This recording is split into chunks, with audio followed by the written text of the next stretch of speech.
Nungshi aduso kariso hairakte. Pirum tawtuna leiri. Matawsdana hena Nungshi khraduna momonokna hairakli. Bam. Ho bam. Aigi bam. Kaihino me adok Nungshina piridubo. Morok mitpada kholaga Kathoklage. Handakti mapi tup taduna kablakli. Matawsda munnang hakli. Wakhandu khalibani kai maramgino. Magi bemna mabukni Nungshiriba. Mana hangba waga khumda kaplibasi. Magi bemde mangonda yamna kebani. Aduba ngasigi matawsidi keba malaktre. Aduna hanglakli. Kaigino haibani nana kapise. Se. Dadana kai langkrage haibado hairoba. Kem lande. Atian ba pakhom sinadi pendre na pase. Yade. Nangi maithongda pendabagi mami ama tari. Hayo bem. Dadada lot kana. Ngasi se. Kaino mino. Tuesday ni kaino. Hanu bani na kem khangloi. Koi bunoi cha. Pakhang manja de na. Sauduna ka da changaktuna phamungda sauna phami. Machinda muram su soli. Pakhang ni kai ni. Ngahaki matang magi thongdo kokok thilakle. Nungshi chinmalda momonokduna le. Bam, aigi antariba se thongsi hango. Seba bam. Handakti fu hawatuna thongdo parpa hanglakle aduga kaidolak pirino. Nganu momonokduna BMK kada changlakduna thongdo lokphatawi. Aduga nomi romantic oina changsilaktuna napisigi mamitta munna yenglakle. Nahan khega manadaba mathawduda Nungshi kiba ambu yawrakle. Dada nganba nomi napisigi ngaksamduda makut oiduna paiduna chingsilakle. Nungsido ipapa khanna dada nganba napisigi nakong mayada changsinduna thabak chinwanbana ai kauthoklore. Ngasi 14 February ni haibado. Tamna mu tholaptuna makut yetuna pairiba laihaudo napisigi tungi samduda chinbirakle. Handakti momon tawrakle. Minoksida nganba masto momon tawduna napisigi maithong sida yengduna sumai tawdaba maithongsa magi dada sina hekmang halida. Aina kak Nungshibanina aina adam ningsingbani. Nangdi suning singbidabani. Nganba makut nanido manada paiduna sorry dada yam soikre. Matung sigumba thawdoksa amuk hana tholaroi. Nungshi sawu phakre. Aduna momon tawduna magi samlangda yanduna leiriba lehaudo mamangda puthokduna yenglaga leikre. Leida ngaubi magi bemse themkre irai laina. No kaino thokloraga amukhalei. As aise sawu pharage khankibani ne. Koiba chalusi loshilo. Nungshi nganbada pairap yenglami. Adagi parba sakhiduna phamung kakhatuna tamkre. Matawduda noklakle nganba. Phaiso manongda momon tawsina pisiso. Chinbalda momon nokthoklure na pisi. Mikup sigi oina awaba pumbaso ngahaktuda kauthoklure. Tamna su soli. Nangaigi Nungshi wari se. Mapung phakidrane. Asikak solam tumkre. Mathangi namituni mama masado inkhonda lebak dawri. Wari su sari. Nadam zado nungai dine. Ma lekdrabani na imungdo salak saramlani. Nungshi khamde. Nafi singdo makutuna phoiri. Hangbigi khanbase hekta ngamdre dawrisi. Ngarangdo dadada thengnei. Yam ole. Mayak su kangsele. Ivem hal macha nupida yengle aduga wado makha tarakli. Tadaso nungairam laroi. Makoi amkhak tarak leijabanina. Yam phabane idom chado. Afaba midi laina pami haibadune. Is onthokpa mukreda. Aduk phakraba mido laina hek mangida. Nungsida sauna. Phasa phatkidre magi thoi haibido. Ibem hal machada paini yengle aduga khaudem lei.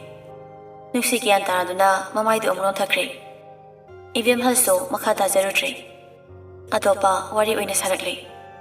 Chocho. Chakto thongdokluro. Horen ngihak chapiruge. Nungshi su hawalakle. Ahoy ima. Enjage hangam hek thongzilu.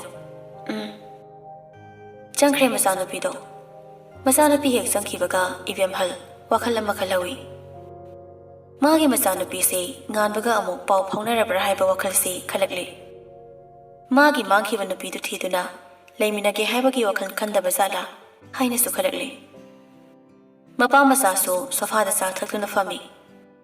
Baba Dubai da chataba yadaba thabam leire. Queen leiroi. Thabak tu hek loibaga adam halake. Ai halatriba phawba remaga leiminaramo. Kayam luba thabak none. Chattaba yarabadi chatkranudana. Isha leidabado ipa leifam khangloi. Nganba nawmi nawmi. Baba yamna luba thabak ne. Chattaba yadre. Kaishu koireda. Hafta ama phagadaba nate. Ish aduk shamna. Baba sidagisu hena tensilakpa yarini. Maramdi aina thabakdo athubad tawriba makhai. Thoiba kari tawbona nangna chatkadoriba tubo. Mafamdugi businessman singa unaba chatkadabani. Thoiba mapagi khukawduda khitang khawtak jai. Adabu sem sadoktuna makhoiga sanagadaba wari khara leire. Makhoiga tanaduna ekhoigi hojik leiriba condition sidagi chakhonaba honage. Sana tombado nokfe tawna machagi makokta nanduna isana tawi khaliba thabakto khunglo parogdana mai pakna tawu oiro ko thoiba. Mapagi wahaiduda sakham kitang olake tawri. Adabu mamito amuk kuptuna phathase. Isana haidoktuna thamliba wado. Isana mai paklaga laktuna ipagi mangda leplaba matamduda chithadana tamuko. Nganba makok namlakle. Kay namita chatpa tare. Hayengi ticket kakre. Oh, pare. Baba, antode chak thonokige ko. Hairamdana kitchen da changlakle. Aduga rice cooker da ising hawkre. Aduga dinner table manakta laktuna henjang semlakle. Asamna cha ising loiraduna babang basado chathokminare. Chak topaga sana tombana loishil hawrage haiduna.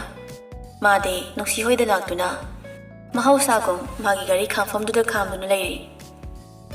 Ngihaki matung ivyam haldo masana na tholokpado maui. Aduga auto da tongduna chatkibadusu maui. Ngihak yengamlaba matung Nungshi hoida changlakle. Nungshi do mangonda leiriba phisa golda kakhatuna phi saraga leirami. Maabu ubada kondagi fatkum thare. Aduga munna yengduna le. Nganbaso chap leptuna Momon tawduna nupi sida yamna muna yenglakle. Minute mangamo adum layramlaba matungda tabli kakhatuna nupi sige manang nang naleblakle. Nungsido ithak thakana. Kay dawla ino. Nganba nushiro ino amanoktuna nanguna bala ine. Lakano mina kay nung khankini. Kana mina kay khandoiba. Nupa na sangba yadaba yumlo na yumsa. Yade amta. Yadade phambu phamdoke. Adu haiduna leimaida kit phamthei. Matawda Nungsido ngakna. Kainudda ngawbro makhada famidubo. Anga masagi tapta. Napase wa amata nganglakte. Lekai mina ukrade seram turan khankini. Yamda halo. Ivani unabase kayam kai. Yam kai. Kayade nunti unatare. Mina nganglise phagi maongda khangano. Ai phagi haide. Chalo. Nangdangi chahapsilo. Adode nayumda thoida haigadaba. Aingonda haigadaba nate. Aide nangonda haini. Tanli awaiba. Naminini humni mukti amu unadaba tare. Adogi ngasi laini. Kaina thawlaidana laiba. Hayeng Dubai chatpa tare. Ado aingonda haibagi address kaino. Kuidaw nateda. Thuna dum halakani. Adudagi nang ai naksinabasu yarani. Nangi imungi oiba wari ai taningde. Kay mathal jare. Mi nangangli basigi ona tainabada sumkhumlakpasida. Nungshidu yam thina sauningladuna. Nakok sakprona. Babade remagi manakta thanamba tare. Dada. Nganba nongmi tapna amu hawaduna. Nufisigi mamangda leptuna. Magi haunabi makut khudombiduna. Nufisigi khudombida hairap thenglami. Aduga handokiduna. Laman khumloke. ꯄꯨꯝꯅꯃꯛꯀꯤ ꯂꯃꯟ ꯊꯃꯣꯏ ꯑꯅꯤ ꯂꯥꯞꯊꯣꯛꯅꯍꯟꯕ ꯑꯗꯨꯒ ꯏꯃꯨꯡ ꯑꯃꯕꯨ ꯃꯥꯡꯍꯟꯕꯒꯤ ꯃꯤꯑꯣꯏ ꯑꯃꯒꯤ ꯄꯨꯟꯁꯤꯕꯨ ꯀꯔꯤꯁꯨ ꯂꯩꯇ ꯈꯟꯕꯒꯤ ꯃꯆꯥꯅꯨꯄꯥꯅ ꯃꯃꯥ ꯀꯌꯥ ꯅꯨꯡꯁꯤ ꯈꯪꯗꯕꯒꯤ ꯄꯨꯝꯅꯃꯛꯀꯤ ꯂꯃꯟ ꯅꯨꯡꯁꯤ ꯍꯟꯗꯛꯇꯤ ꯉꯛꯅ ꯌꯦꯡꯈꯠꯂꯛꯏ ꯉꯥꯟꯕꯁꯨ ꯅꯨꯄꯤꯁꯤꯒꯤ ꯃꯃꯤꯠꯇ ꯅꯨꯡꯁꯤꯅ ꯌꯦꯡꯂꯛꯏ ꯅꯨꯄꯤꯁꯤꯁꯨ ꯌꯦꯡꯂꯛꯏ ꯑꯅꯤꯗꯨ ꯃꯤꯆꯥꯟꯅꯩ ꯑꯗꯨꯕꯨ ꯅꯨꯄꯤꯁꯤꯅ ꯍꯟꯗꯣꯛꯈꯤꯗꯨꯅ ꯅꯪꯒꯤ ꯑꯗꯨ ꯑꯗꯥ ꯑꯩ ꯀꯩꯝ ꯈꯪꯗꯦ ꯃꯔꯩ ꯇꯂꯤ ꯇꯂꯤ ꯍꯥꯏꯔꯛꯂꯤꯗꯨ ꯇꯥꯕꯗ ꯉꯥꯟꯕꯗꯣ ꯅꯣꯛꯃꯤ ꯅꯣꯛꯃꯤ ꯏꯀꯥꯏꯗꯅꯒꯁꯨ ꯇꯧꯔꯤ ꯅꯨꯡꯁꯤ ꯉꯥꯟꯕꯕꯨ ꯏꯟꯗꯨꯅ ꯆꯠꯂꯣ ꯅꯁꯛꯇꯨ ꯌꯦꯡꯅꯤꯡꯗꯦ ꯅꯨꯄꯤ ꯊꯤꯔꯕ ꯅꯨꯄꯥꯒ ꯑꯩ ꯋꯥꯔꯤ ꯁꯥꯕ ꯉꯝꯃꯣꯏ ꯏꯜꯂꯤꯕ ꯃꯈꯨꯠꯇꯣ ꯅꯣꯡꯃꯩ ꯅꯣꯡꯃꯩ ꯐꯥꯗꯨꯅ ꯊꯃꯣꯏ ꯃꯄꯥꯗ ꯊꯝꯃꯤ ꯑꯗꯨꯒ ꯅꯨꯄꯤꯁꯤꯒꯤ ꯃꯃꯤꯠꯇ ꯌꯦꯡꯗꯨꯅ ꯅꯈꯨꯠ ꯃꯆꯥꯁꯦ ꯊꯨꯗꯦꯛꯂꯒꯦ ꯅꯨꯄꯤꯁꯤꯁꯨ ꯐꯅ ꯋꯥꯡ ꯆꯥꯎꯕꯅꯤ ꯑꯗꯨꯕꯨ ꯅꯨꯄꯥꯁꯤꯒꯤ ꯃꯅꯥꯛ ꯂꯦꯞꯈ꯭ꯔꯗꯤ ꯀꯌꯥ ꯋꯥꯡꯕ ꯅꯨꯄꯤ ꯑꯃꯗꯤ ꯑꯣꯏꯈꯤꯗ꯭ꯔꯦ ꯃꯁꯥꯁꯨ ꯀꯟꯕꯅꯤ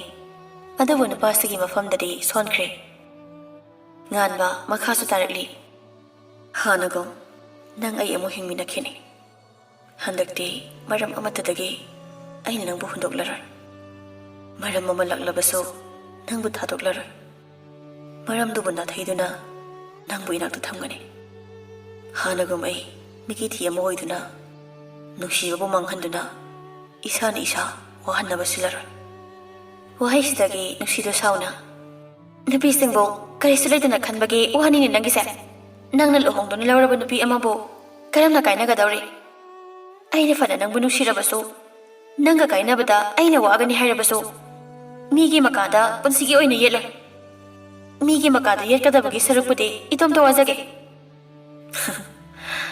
ꯃꯤꯒꯤ ꯃꯀꯥꯗ ꯌꯦꯠꯄ ꯀꯧꯗꯦ ꯀꯧꯍꯜꯂꯣꯏ ꯀꯧꯗꯅꯕ ꯑꯩꯅ ꯁꯤꯟꯒꯅꯤ ꯑꯩꯅ ꯅꯪꯕꯨ ꯅꯨꯡꯁꯤ ꯏꯅꯥꯛꯇ ꯊꯝꯅꯤꯡꯉꯦ ꯍꯥꯏꯗꯨꯅ ꯃꯩꯁꯥ ꯐꯪꯒꯗꯕ ꯂꯝꯕꯤ ꯑꯃꯗꯗꯤ ꯅꯪꯕꯨ ꯄꯨꯁꯤꯜꯂꯣꯏ ꯑꯩ ꯍꯥꯟꯅ ꯆꯪꯗꯨꯅ ꯃꯩꯗꯨ ꯍꯥꯟꯅ ꯃꯨꯊꯠꯂꯨꯒꯅꯤ ꯑꯗꯨꯒ ꯅꯪꯕꯨ इखुद पाइदुना पुसिनगनी ngan nupisi gi mamaida makhut ani changna paiduna nangai ki lambi da lairiba tingkhang singse nangi dadana sengdolokhi aduga ai nangbu lokulake samas na ibu kari ni hainagani bya adu hailoi haibani ne nangbo chalo yare ai ki je hoi hoi hairamdana mamai leiduna thongalamda chatpa hokre chap amuk leptuna mamai leisilaptuna nofai tawsale Nungshi mamon tarakle hana gumagi thamoi mapanda makhut tapna tapna phuduna leikle Nungshi do suktuna yare hello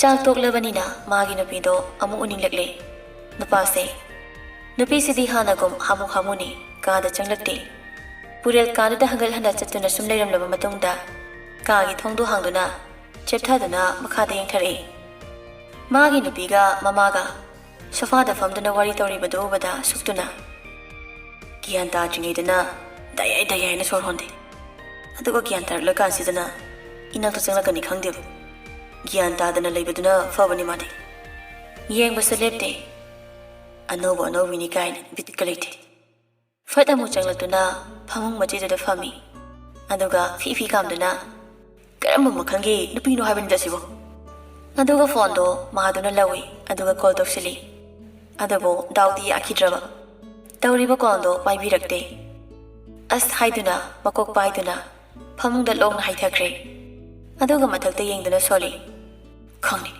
Inak the Hichang Labu Tori Yaman Pulla Tongi Papangam the Tolo Shala Haiduna Muksu Hogagli Some the Manemna Thoibi Chalonaksu may have what has a room Yani Daima Chala what has a wrong hair aduga ibunga noi ani bazar chatnaba awai tana maki hairakpadada lahi khoi hairamduna tabli ka khalakle aduga thongsinda chapleptuna as aidi ma kamai unane ikai heba yamna adulna khalingai thongdo sat hanglakpadada khakbre amu khangi purel nupi sagi makhutto ta paiduna singsingkhre aduga thongdo lok tawkhre aduga makhang metuna nangmu ngawro Nate, nakok sakra haibane. Kaino, aina kaidaurage. Luhongba nauringai sida aigi nakta suksang hingsang lagdise kaigino haibanida. Nate, ima hoi mamangda ai tholalaga khudang paraga jingbadu ngairaba. Taningde ko. Kainom itau tauri nang handa.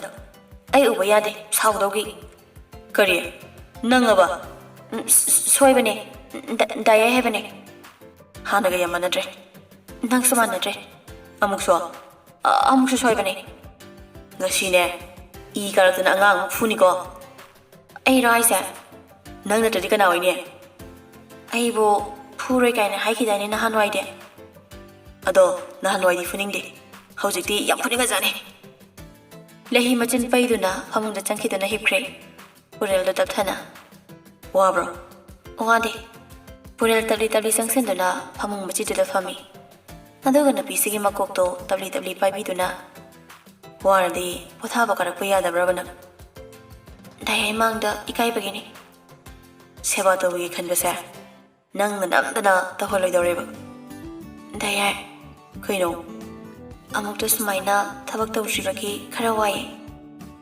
ꯌꯨꯝꯗꯗꯤ ꯆꯥꯛ ꯈꯛ ꯊꯣꯡꯕꯅꯤꯅ ꯋꯥꯕꯤꯗꯦ ꯌꯥꯍꯧꯁꯨ ꯊꯦꯡꯕꯅꯤ나 ꯇꯨꯝꯁꯤꯠ ꯐꯥꯏ ꯑꯗꯣ ꯁꯤꯗꯗꯤ ꯇꯨꯝꯁꯤꯠ ꯐꯥꯗꯦ ꯍꯌꯦꯡꯗꯒꯤ ꯈꯔ ꯊꯦꯡꯊꯅ ꯍꯧꯒꯠꯂꯨ 이몽기 타박 아이네 그러다 보이렇게 더비요 하이디 카를 내려가 하이네랄까니 아주 되기디 우하바 카를 파라니 헐 다이애나기 꼭 넘비게 낭 학도모 내히도 너페 덕실레이 아두가 맘에 의신키 우하르디 아사이네 카라케 하이디 다이애 이세이 saklo 이세이가 하이디다 하이드레소 다이애 허이쇼이세 폰ꯗꯒꯤ ꯑꯣꯏꯅ ꯊꯥꯕꯤꯒꯦ ꯐꯣꯟꯗꯒꯤ ꯅꯠꯇꯦ ꯗꯥꯏꯌꯥꯏꯅ ꯁꯛꯄꯗꯣ ꯇꯥꯅꯤꯡꯉꯦ ꯑꯩꯈꯣꯏꯁꯦ ꯉꯥꯏꯍꯥꯛ ꯇꯨꯃꯤꯟꯅ ꯂꯩ ꯑꯗꯨꯒ ꯇꯞꯂꯤ ꯇꯞꯂꯤ ꯉꯪꯂꯛꯏ ꯁꯨꯝꯂꯤꯌꯦ ꯇꯨꯝꯂꯔꯣꯅꯦ ꯉꯥꯏꯍꯥꯛꯇꯪ ꯋꯥꯔꯝꯂꯅꯤ ꯁꯥꯟꯅꯕꯗ ꯂꯩꯍꯤ ꯃꯃꯤ ꯁꯠꯄꯥꯡꯂꯛꯇꯨꯅ ꯅꯋꯥꯒꯤ ꯁꯩꯔꯣꯗꯨꯗꯤ ꯃꯆꯥꯅ ꯇꯨꯝꯕ ꯁꯨꯝꯕ ꯌꯥꯝ ꯃꯥꯜꯂꯦ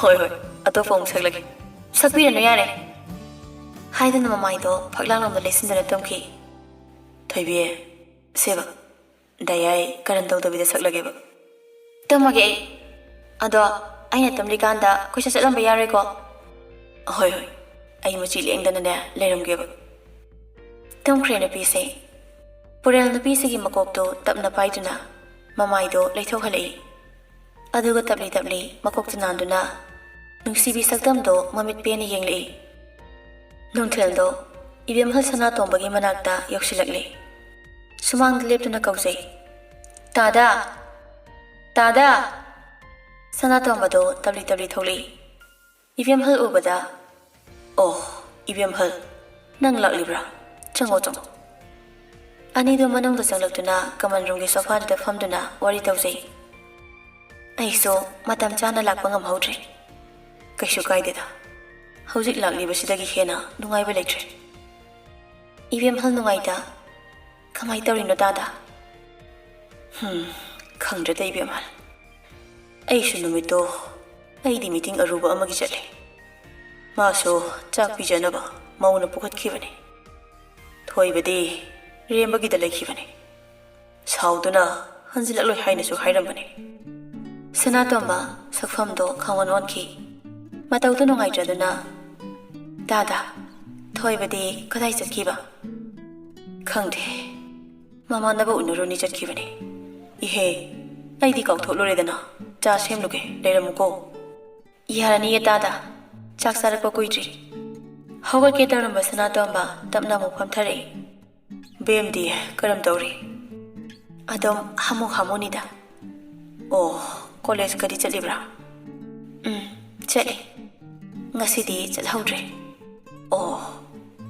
ꯁꯣꯔꯥꯠꯇꯤ ꯀꯌꯥꯝ ꯋꯥꯠꯂꯤꯕꯒꯦ ꯂꯥꯛꯂꯤꯕ ꯅꯣꯡꯃꯥꯏꯖꯤꯡ ꯅꯨꯃꯤꯠꯁꯤꯗ ꯇꯥꯔꯦ ꯕꯦꯝꯒ ꯄꯨꯟꯅ ꯌꯥꯎꯒꯗꯕꯅꯤꯀꯣ ꯍꯣꯏ ꯇꯥꯗ ꯑꯗꯣ ꯃꯧꯗꯤ ꯑꯗꯨꯝ ꯊꯤꯕ ꯐꯪꯗ꯭ꯔꯕ꯭ꯔꯥ ꯇꯥꯗ ꯐꯪꯗ꯭ꯔꯦ ꯐꯪꯂꯕꯁꯨ ꯊꯣꯏꯕꯅ ꯌꯥꯒꯅꯤ ꯊꯥꯖꯗ꯭ꯔꯦ ꯃꯥꯁꯨ ꯄꯪꯃꯟꯕ ꯍꯥꯏꯗꯨꯅꯤ ꯅꯨꯡꯗꯥꯡ ꯋꯥꯏꯔꯝꯗꯣ ꯉꯥꯟꯕ ꯊꯕꯛ ꯑꯇꯩ ꯆꯠꯂꯨꯔꯒ ꯔꯦꯝꯕꯒꯤ ꯃꯅꯥꯛꯇ ꯆꯪꯂꯛꯏ ꯑꯃꯗꯨꯗꯤ ꯐꯣꯟꯗ ꯅꯨꯄꯤꯒ ꯂꯥꯎꯊꯠꯅꯔꯒ ꯂꯩꯔꯝꯃꯤ ꯃꯔꯨꯞ ꯂꯥꯛꯂꯦꯒ ꯈꯪꯕ ꯅꯠꯇꯦ ꯅꯋꯥ ꯂꯧꯗꯦ ꯑꯗꯨ ꯌꯧꯁꯤꯜꯂꯛꯑꯗꯤ ꯑꯁꯨ ꯌꯥꯝ ꯃꯊꯥ ꯁꯥꯕ ꯊꯧꯗꯣꯛ ꯃꯌꯥꯝ ꯑꯃ ꯊꯣꯛꯂꯤ ꯅꯪ ꯈꯪꯂꯤꯕ ꯅꯠꯇ꯭ꯔꯣ ꯁꯤꯗ ꯅꯪꯉꯣꯟꯗ ꯐꯣꯀꯁ ꯄꯤꯕ ꯑꯩ ꯉꯝꯃꯣꯏ ꯑꯗꯨ ꯑꯣꯏꯔꯒꯅ ꯀꯥꯏꯅꯔꯁꯤ ꯊꯝꯃꯣ ꯅꯋꯥ ꯑꯅꯧꯕ ꯑꯃ ꯂꯩꯔꯕ ꯅꯠꯇ꯭ꯔꯣ ꯅꯪ ꯂꯩꯔꯦ ꯅꯪ ꯀꯩꯗꯧꯒꯦ ꯍꯥꯏꯕꯅꯣ ꯃꯈꯣꯡ ꯊꯨꯗꯦꯛꯀ ꯈꯪꯅꯤ ꯅꯪ ꯀꯔꯤ ꯅꯨꯡꯇꯤꯛ ꯂꯩꯗꯅ ꯑꯩꯒꯤꯗ ꯌꯦꯡꯍꯟꯕ ꯇꯥꯔꯦꯗꯅ ꯅꯋꯥ ꯂꯧꯗꯦ ꯅꯪ ꯑꯩꯅ ꯁꯛ ꯊꯤ ꯀꯥꯞꯄꯩ ꯋꯥꯅꯤꯅꯦ ꯑꯩꯅ ꯅꯨꯄꯤ ꯑꯃꯠꯇꯒ ꯄꯥꯎ ꯐꯥꯎꯅꯗꯕꯁꯤꯗ ꯅꯪꯅ ꯃꯔꯝ ꯑꯣꯏꯔꯒ ꯀꯥꯏꯅꯈꯤꯕ ꯅꯨꯄꯤꯁꯤꯡꯗꯣ ꯍꯧꯖꯤꯛ ꯁꯤꯡꯉꯣ ꯍꯥꯏꯁꯤꯅꯦ ꯑꯩꯅ ꯅꯪꯉꯣꯟꯗ ꯀꯅꯥꯅ ꯀꯥꯏꯅꯕꯤꯌꯨ ꯍꯥꯏꯒꯦ ꯏꯕꯦꯝꯃ ꯅꯪ ꯀꯩꯗꯧꯔꯦ ꯍꯥꯏꯕꯅꯣ ꯑꯩꯅ ꯈꯔ ꯂꯨ ꯇꯧꯔꯛꯄꯁꯤꯗ ꯊꯠꯀꯥꯒꯦ ꯍꯥꯏꯔꯤꯅꯦ ꯅꯪ ꯌꯥꯔꯦ ꯅꯪ ꯕ꯭ꯂꯣꯛ ꯆꯥꯔꯣ ꯑꯗꯨꯒ ꯑꯩꯒꯤ ꯅꯝꯕꯔꯁꯤꯁꯨ ꯕ꯭ꯂꯣꯛ ꯄꯤꯔꯒꯅꯦ ꯀꯛꯈ꯭ꯔꯣ ꯅꯪꯒ ꯑꯃꯨꯛ ꯍꯟꯅ ꯄꯥꯎ ꯐꯥꯎꯅꯔꯔꯣꯏ ꯑꯩꯒꯤ ꯃꯇꯝ ꯈꯖꯤꯛꯇ ꯐꯥꯎꯕ ꯄꯤꯗꯕ ꯃꯤꯒ ꯄꯥꯎ ꯐꯥꯎꯅꯕ ꯑꯩ ꯉꯝꯃꯣꯏ ꯍꯥꯏꯗꯨꯅ ꯀꯣꯜꯗꯣ ꯐꯠ ꯀꯛꯈꯤ ꯅꯝꯃꯣꯏ ꯊꯝꯈ꯭ꯔꯕꯣ ꯑꯣꯏꯃ ꯃꯥꯗ ꯅꯠꯇꯦ ꯉꯥꯟꯕꯁꯨ ꯌꯥꯎꯅ ꯈꯪꯄ꯭ꯔꯦꯛ ꯈꯪꯂꯗꯨꯅ ꯐꯃꯨꯡꯗꯒꯤ ꯑꯣꯟꯊꯈꯤ